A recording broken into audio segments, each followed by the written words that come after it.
Hey, what is up guys? Today, I am going to talk about top 10 songs with dark backstories. As we know, music has the ability to evoke strong emotions. Anthems make you want to sing at the top of your lungs. Love songs make you feel gooey inside, and angry femme music can stir feelings of getting revenge on cheating ex-partners. Most good songs have some kind of story that served as inspiration for its lyrics. Some songs are light and bubbly, while others are very dark and inspired by even darker and tragic events.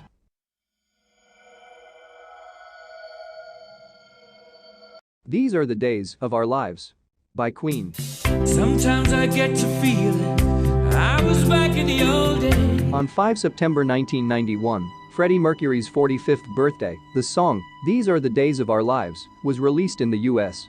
After Mercury's death, on 24 November 1991, the song was released in Ireland and the UK on 9 December.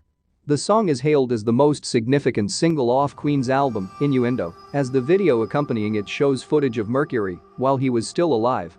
The video was shot in black and white in an attempt to mask the severity of Mercury's deteriorating health. As the last notes fade and the music video winds to a close, Freddie Mercury says, "I still love you," while looking straight at the camera. This would end up being his last words recorded on camera. The music video was featured during the Freddie Mercury tribute concert the following year and was also played at the concert for Diana on 1 July 2007.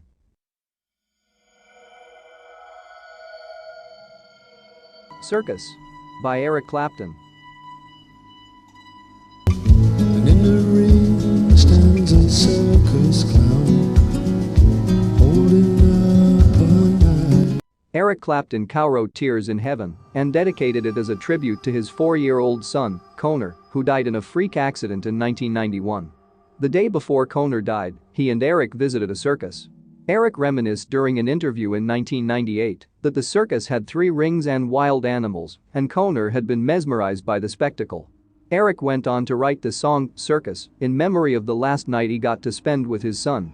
In the song he mentions a clown Conor found funny, running around with a knife. Apparently Conor couldn't stop talking about on the way home.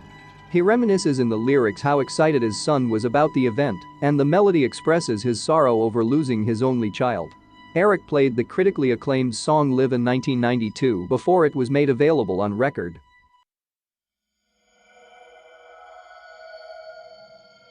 3 a.m. by Matchbox 20. 3 a.m. by Matchbox 20 is one of those essential 90s songs that can be found on compilations and playlists just about anywhere, whether on disc or digital. It was played to death on the radio when first released in 1997. What most assumed to be just another song about a girl turned out to have a very dark backstory. Frontman Rob Thomas revealed the inspiration behind the song during an interview a few years back. He told Genius.com that the lyrics were inspired by his cancer-stricken mother, who he had to care for at the age of 13. He also admitted that their relationship was somewhat fraught, and the words of the song captures the off-balance dynamic they shared. He went on to say that as he looked back on writing the lyrics, he realized he had written a lot about the kind of person he wanted his mother to be. You Learn by Alanis Morissette. Recommend biting off more than you can chew to anyone. The 90s music scene would not have been complete without a good helping of Alanis Morissette's music. Her third studio album, Jagged Little Pill, topped the charts in 13 countries and is one of the best-selling albums of all time. The album won 5 Grammy Awards and even spawned a musical stage production in 2018. You Learn is one of the most popular songs off the album, but the story behind it is not as well known as its lyrics. Morissette wrote the song when she was just 19 years old and alluded to terrible experiences in LA, which included being robbed at gunpoint during the time she was working on the album. She was hospitalized and suffered from PTSD. At the same time, she also went through a breakup. She turned the lyrics into a lesson about everything in life equating to experience. Working on the album also helped her work through the trauma of everything she had been through.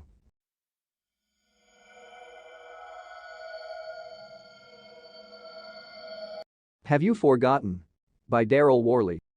I hear people say we don't need this war.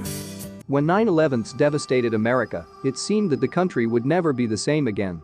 Many written pieces about the tragedy saw the light online, and many songs were written about it as well. For Daryl Worley and Win Varble, it seemed that their strong sense of loss and patriotism wasn't shared by others.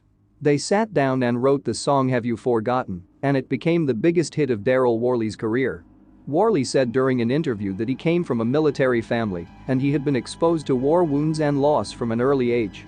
He did a tour in Afghanistan right after the war started and saw thousands of American flags flown in solidarity.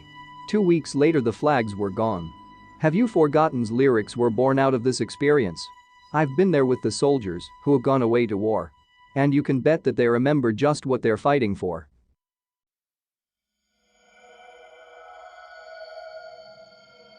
Never Learn Not to Love by the Beach Boys.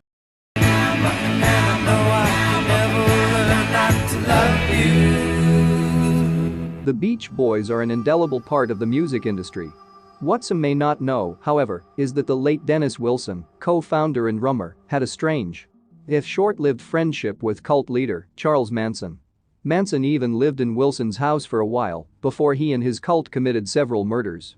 The Beach Boys released Never Learn Not to Love as the B-side on their Bluebirds Over the Mountain single in 1968, and it was revealed afterwards that the song was an altered version of lyrics and music written by Charles Manson, originally titled Cease to Exist. Manson gave up his credit on the song for a motorcycle and money, but was highly irate when he found out his original lyrics had been changed. A year after the song was released, Manson and his cult committed the highly publicized Tate LaBianca murders for which he was originally sentenced to death. Cassie by Flyleaf.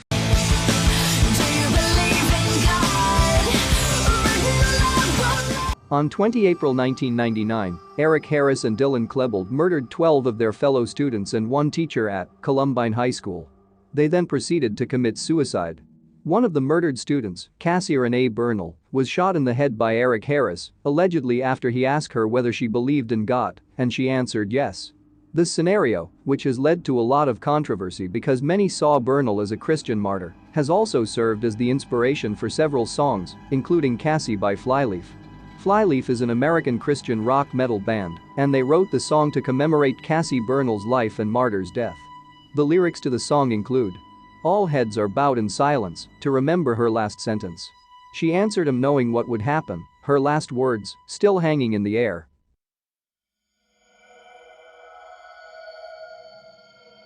Zombie by the Cranberries. Who are we mistaken? But you see, it's not me. Zombie is arguably the most popular song that the Cranberries ever released. While it seemed like just an awesome anthem at the time, it soon became clear that there was a much deeper meaning behind it. The late Dolores O'Riordan not only left behind the sweet sounds of Linger and Dreams, she also belted out Zombie in protest against the violence in Northern Ireland, which saw 2 children killed by bombs in Warrington City and dozens more people injured. The children, 3-year-old Jonathan Ball and 12-year-old Tim Perry, had been shopping for Mother's Day cards in town when the bombs went off. Speaking about the song's 1994 release, O'Riordan remembered the bombs and hearing about the children's deaths while in the UK. She wrote the song between tours, and it was released as the lead single from the band's second studio album, No Need to Argue.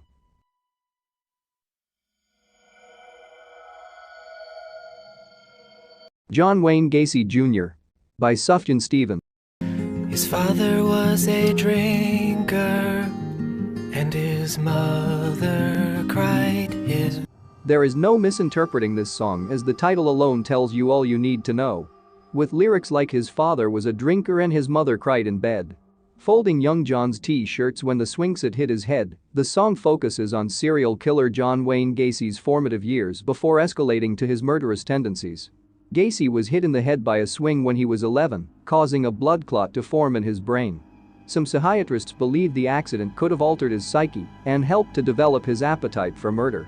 Gacy was convicted of 33 murders, all young men, and was executed for his crimes on 10 May 1994.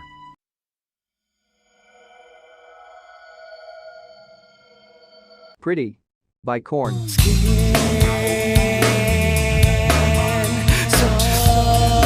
While Korn is well known for writing disturbing lyrics, none of them are quite as disturbing as the ones that make up the song Pretty, especially since the lyrics were inspired by an incredibly dark backstory. Pretty is one of the tracks on Korn's third studio album, Follow the Leader.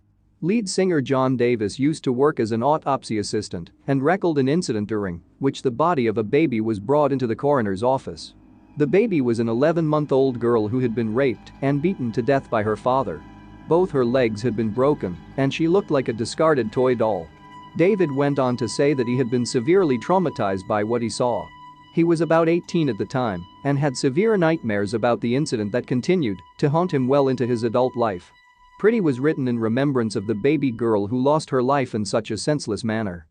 That is my video about top 10 songs with dark backstories. I hope you guys enjoyed it, hope you got some information out of it, and don't forget to like and subscribe our YouTube channel Breathtaking Top 10.